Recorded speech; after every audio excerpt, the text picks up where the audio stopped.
जय हिंद। स्वागत है आप सभी का अपने YouTube channel Paramjeet study classes में।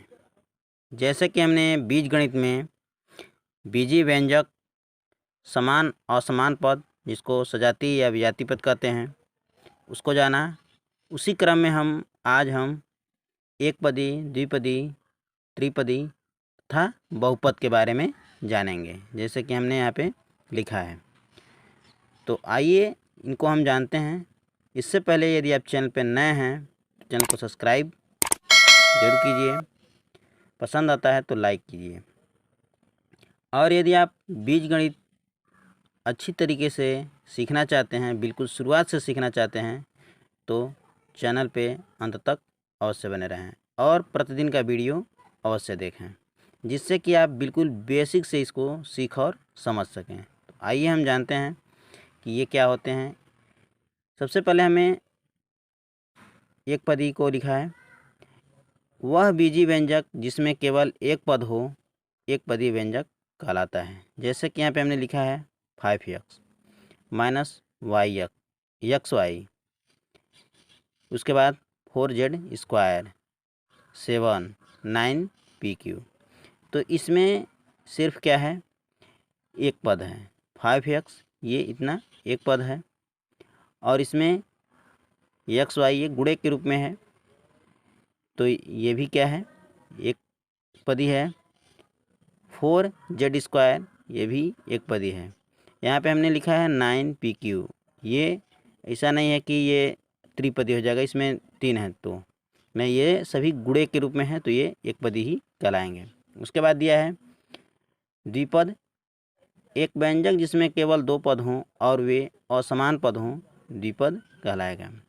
समान पद नहीं होना चाहिए, अलग अलग पद होने चाहिए, तो वे क्या कहलाएंगे, द्विपद। जैसे हमने यहाँ पे लिखा है 3x + 2m, तो यहाँ पे आप देख रहे हैं कि दोनों असमान पद हैं। यहाँ पे 3x है और यहाँ पे 2m है, तो यहाँ पे x है बीजीय जो व्यंजक है, और यहाँ पे जो है m है, तो ये क्या कहलाएंगे, असमान पद। समान पद और असमान पद आप नहीं जानते हैं तो मैंने उसका वीडियो बनाया है, उसको जाके वहाँ से देख और अच्छे तरीके से समझ भी सकते हैं। उसके बाद है m - 5, इसमें भी दो पद हैं और ये अलग अलग हैं और समान पद हैं, तो ये क्या कहलाएंगे, द्विपद कहलाएंगे। एक्स वाई + 4z ये भी असमान पद हैं, यहाँ पे एक्स वाई है और यहाँ पे z है। बीजीय जो व्यंजक होता है वो असमान होना चाहिए, गुणांक से तुलना नहीं करते हैं। और यहाँ पे दिया है a² - b², ये भी असमान पद हैं, तो ये क्या कहलाएंगे, द्विपद कहलाएंगे।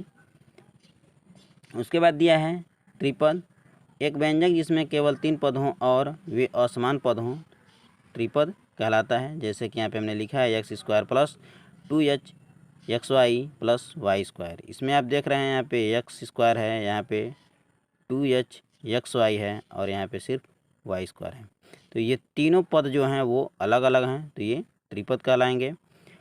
और उसके बाद दिया है x + y + z, ये भी तीनों अलग अलग पद हैं, तो ये क्या कहलाएंगे, त्रिपद है। यदि ये गुणे के रूप में रहते, जैसे x y z रहते, तो ये एक पद बनता है, तो भी एक पद ही कहलाते हैं।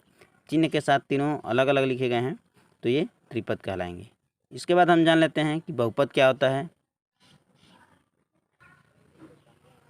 बहुपद व्यापक रूप में दो या दो से अधिक पद वाले व्यंजक को बहुपदी व्यंजक कहते हैं। जैसे कि मान लीजिए हमने त्रिपद तक पढ़ा, अब इससे अधिक यदि पद हों तो वह भी क्या आएगा, बहुपद में आएगा, और दो या दो से अधिक पद हो रहे हैं तो वह बहुपद के अंतर्गत आएगा। तो मैं आशा करता हूं कि आप सभी को समझ में आया होगा। समझ में आया हो तो चैनल को सपोर्ट करने के लिए चैनल को सब्सक्राइब जरूर कीजिए। मिलते हैं आप सभी से अगले वीडियो में, तब तक के लिए जय हिंद।